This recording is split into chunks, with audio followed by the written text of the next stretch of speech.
28 जुलाई। दोस्तों, आज 28 जुलाई 22 में हम आ गए हैं। तो ये 28 जुलाई का दिन मेरे लिए एक ख़ास दिन है दोस्तों। ये मेरा जन्मदिन है आज का दिन। तो 28 जुलाई के दिन मैं जन्मा था दोस्तों। उससे पहले मैं कहाँ था ये अभी मुझे पता नहीं चल रहा है, लेकिन उससे पहले मैं कहीं था। वहाँ से चल के धरती पे आके एक शरीर में आया, और शरीर पहले छोटा सा बच्चा था और धीरे धीरे बड़ा होने लगा। फिर थोड़ा जवान हुआ, फिर थोड़ी उम्र ज़्यादा होने लगी। अब धीरे धीरे ऊपर जाने का वक्त आ जाएगा। और इस बीच में एक दुखद घटना बड़ी हुई। पिछले महीने मेरी पत्नी कोरोना से ग्रसित हुई और मुझे छोड़ के, हमारे परिवार को, मेरे बच्चों को छोड़ के चली गई। तो मौत क्या होती है अभी एहसास भी होने लग गया है कि आदमी दोबारा दिखाई नहीं देता है फिर। तो इतनी सारी मौतें हुई जीवन में दोस्तों। देखा कि हमारे सामने से उठ के चले जाते हैं लोग और फिर दोबारा कभी जीवन में मिलते नहीं। और जब तक वो हमारे साथ रहते हैं तो हमें उनसे कितनी शिकायतें आज के टाइम पे होने लगी है। पहले नहीं होती थी, आज से 30 साल पहले। पहले एक दूसरे के जो संबंध थे, बचपन में मुझे याद आता है, तब हमारे गांव में कोई साधन नहीं थे, बिजली भी नहीं थी, सड़कें नहीं थी, कोई साइकिल नहीं थी, मोटरसाइकिल नहीं थी, गाड़ियाँ नहीं थी, टीवी नहीं थे। लेकिन वो एक नैसर्गिक जीवन था और उसमें एक अपनापन था लोगों के अंदर और एक आनंद था। तब हमारे देश में पूरी तरीके से पूंजीवाद हावी नहीं हो पाया था। तो बाद में, आज़ादी के बाद में तो पूर्णतः पूंजीवाद पे मोहर लगा के ही आज़ादी दी गई थी। शर्तों के साथ आज़ादी मिली है सभी देशों को।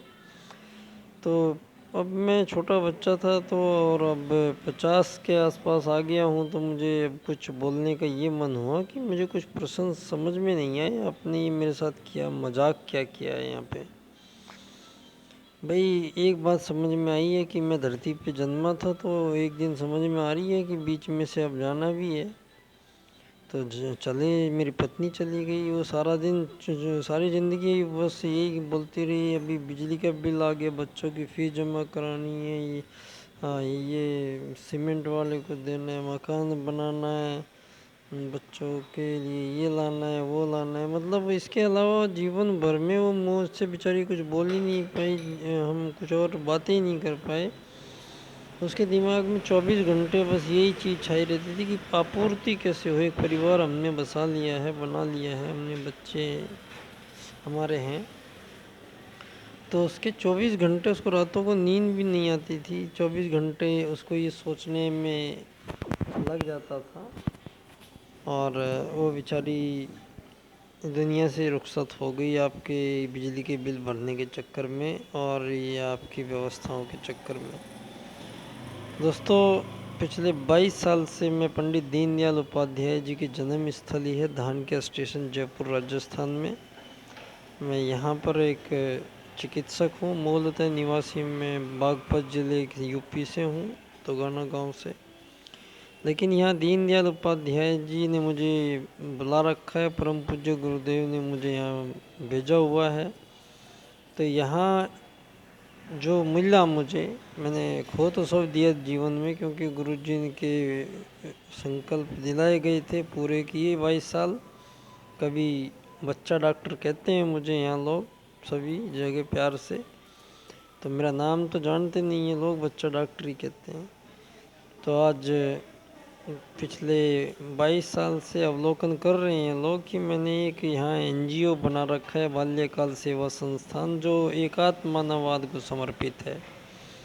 और मैं इसके माध्यम से बच्चों को निःशुल्क कोचिंग, मार्शल आर्ट, योगा और बहुत सी चीज़ें, गेम्स वगैरह मैं समय समय पे हर साल भर तक कराता रहता हूँ। और किसी से डोनेशन भी नहीं लेता और अपना काम करता रहता हूँ। और दीनदयाल जी की जन्म स्थली पे 25 सितंबर को उनका जन्म दिवस आता है और 11 फरवरी को उनको मार दिया गया था। इन 2 दिनों पे मैं वहाँ जन्म स्थली पे उनकी एक व्याख्यान करता हूँ दोस्तों। और इनके 22 साल यहाँ रहने के बाद पिछले 8 साल से जब पहले तो इनके एकात्म मानववाद को समझना पड़ा, क्योंकि दीनदयाल का मतलब है कि 3 मंत्र है अंत्योदय और अर्थायाम और एकात्म मानववाद। तो तीनों को मैंने अध्ययन करके जब इनका अध्ययन किया तो ये तीनों विषय मिक्सचर होके और एक पूरा सब्जेक्ट बन के तैयार हैं दोस्तों। ये सब्जेक्ट बना एकात्म मानववाद एवं समग्र व संपूर्ण वैश्वीकरणवाद। तो ये समग्र व संपूर्ण वैश्वीकरणवाद, जो आप वैश्वीकरण करना चाहते हैं दुनिया का, तो आपकी भी बात इसमें सही लग रही थी। और इसमें हमारे एकात्म मानववाद आत्मवत सर्वभूतेषु वेदों का मूल सार आत्मवत सर्वभूतेषु और वासुदेव कुटुंबकम दोनों का मिलान है। तो दोनों का मिलान है और नई सृष्टि का सृजन है दोस्तों, और नई दुनिया का निर्माण होने जा रहा है ये दीनदयाल जी के एकात्म मानववाद से।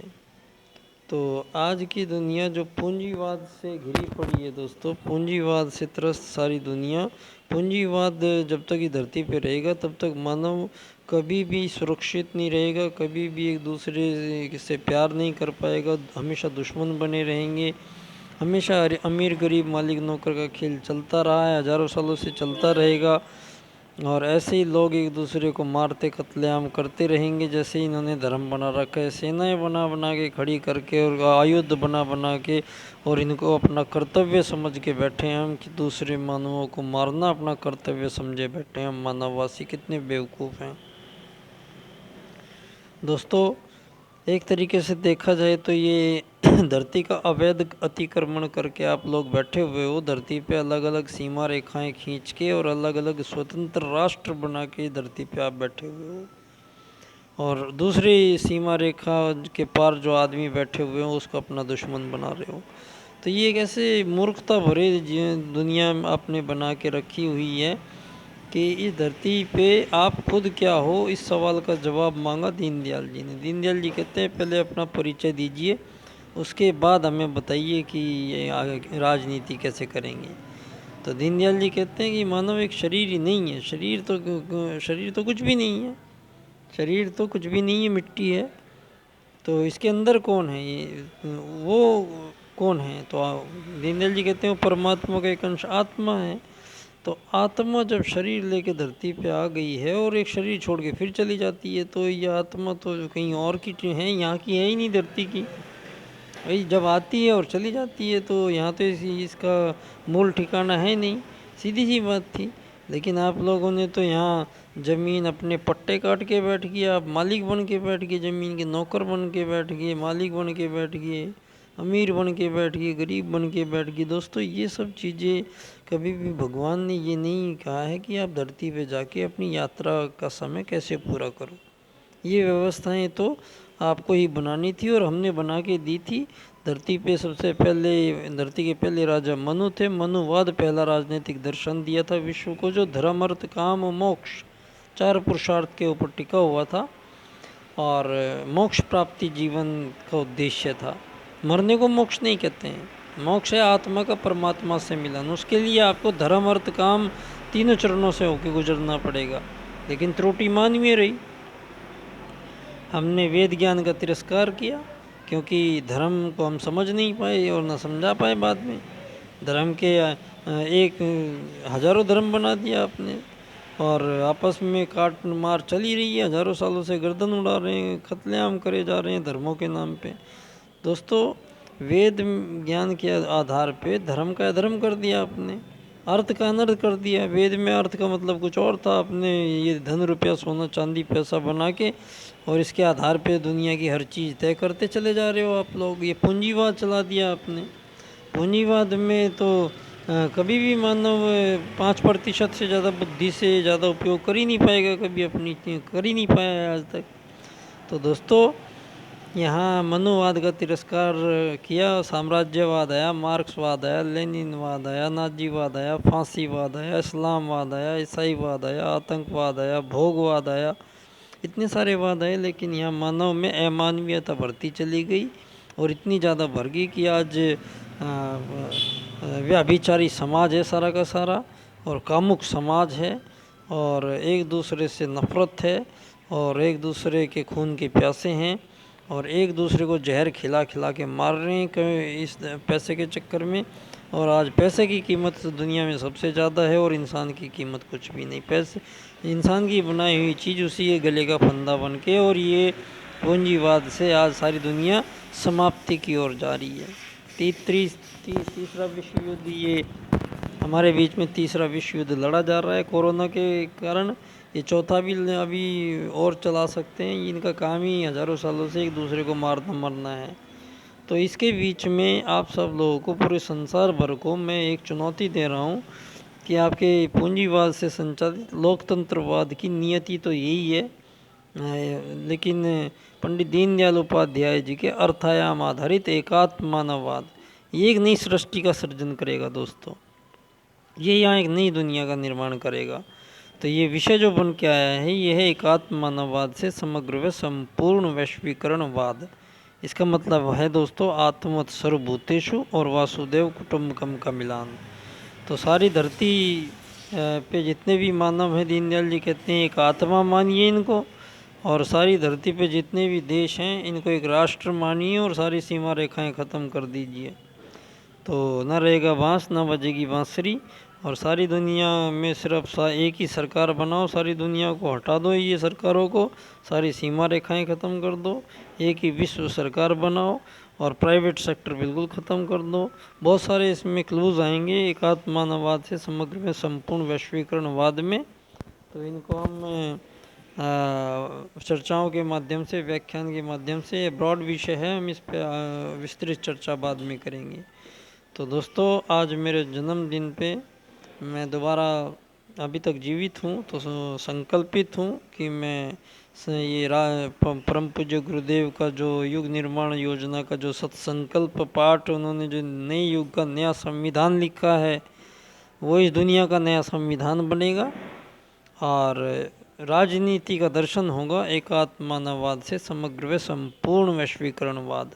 मतलब आत्मवत सर्वभूतेषु और वासुदेव कुटुंबकम का मिलान हो जाएगा, और ये धरती को मानव एक श्रेष्ठ दिशा की ओर अग्रसर हो सकेगा, और ये सारी विपत्तियों को समाप्त किया जा सकता है। तो दोस्तों, अब पूंजीवाद को विदाई करने का वक्त आ गया है। आप सब लोग बाल्यकाल सेवा संस्थान के माध्यम से, मैं बच्चा डॉक्टर, आप सभी लोगों से आशा करता हूँ आप मेरे टॉपिक पे इसको बहस का मुद्दा बनाएंगे, और इस पर चर्चा परिचर्चा करेंगे, और इसमें आगे की संभावनाओं के बारे में मुझसे डिस्कस करेंगे। धन्यवाद बहुत बहुत। मेरे इस 49वें जन्मदिन पर आज मेरी पत्नी नहीं है, मुझे बहुत दुख है इस बात का, और आप सब लोगों का साथ मेरे साथ है, इस चीज़ के लिए मैं आपको धन्यवाद देता हूँ। शुक्रिया, और बने रहें बाल्यकाल सेवा संस्थान के साथ, पंडित दीनदयाल उपाध्याय जी की जन्मस्थली पर, धानक्या, जयपुर, राजस्थान में।